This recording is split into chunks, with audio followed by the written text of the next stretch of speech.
apakah sholat berjamaah itu harus di masjid? Hukum dasar asalnya sholat jamaah fil masjid. Hukum asalnya.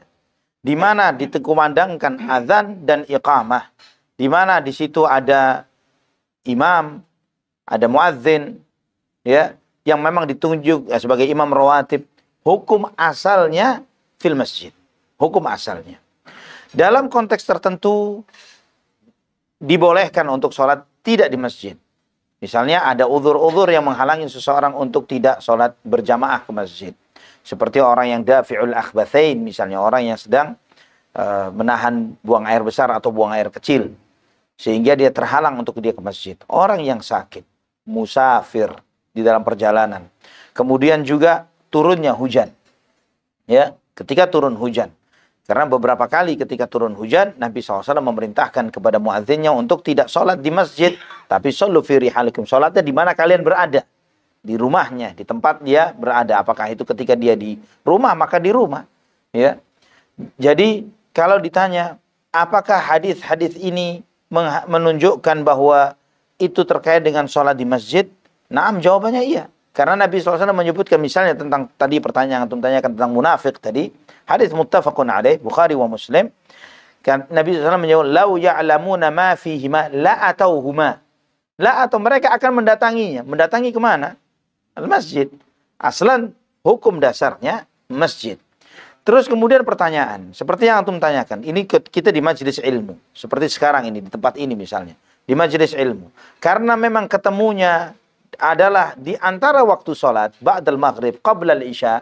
Ya, kemudian ditegakkan sholat berjamaah di sini. Apakah yang seperti ini boleh dan terhitung untuk mendapatkan pahala sholat berjamaah? Jawabannya na'am. Iya. Boleh dan terhitung mendapatkan sholat berjamaah. Karena itu juga pernah dilakukan oleh Nabi SAW ketika ke rumah sebagian para sahabatnya. Dan kemudian beliau SAW sholat di rumah sahabat itu berjamaah dengan sahabat-sahabat yang lainnya. Ini boleh. Seperti juga misalnya Mu'adz bin Jabal radhiyallahu an, beliau jadi imam kaumnya setelah jadi makmumnya Nabi SAW. Dia pulang jadi imam bagi kaumnya. Ya, dia imam sholat sunnah, kaumnya sholat wajib. Itu dilakukan. Ya, ketika beliau memanjangkan sholatnya, kemudian Nabi menegurnya, "Turiduna an takuna fattanan ya Mu'adz." Itu beliau menjadi imam sholat di aslinya bukan di masjid musol, tapi istilahnya di komplek di rumahnya yang bersama beberapa orang yang ada di situ.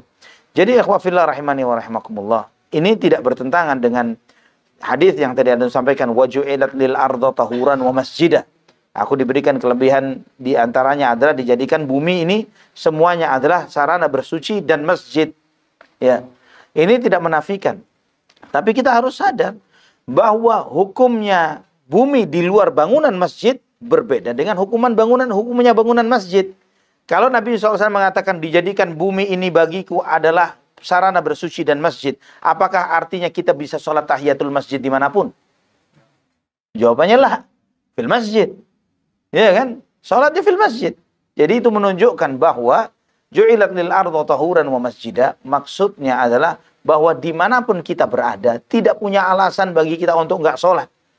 Tetap sholat. Mau di tengah hutan, mau di tengah padang pasir, mau di atas kereta, mau di atas pesawat, mau dimanapun, al-ard hadza tahurul masjid. Tidak ada alasan untuk anak belum sholat karena enggak ketemu masjid. Wallahu a'lam bishawab.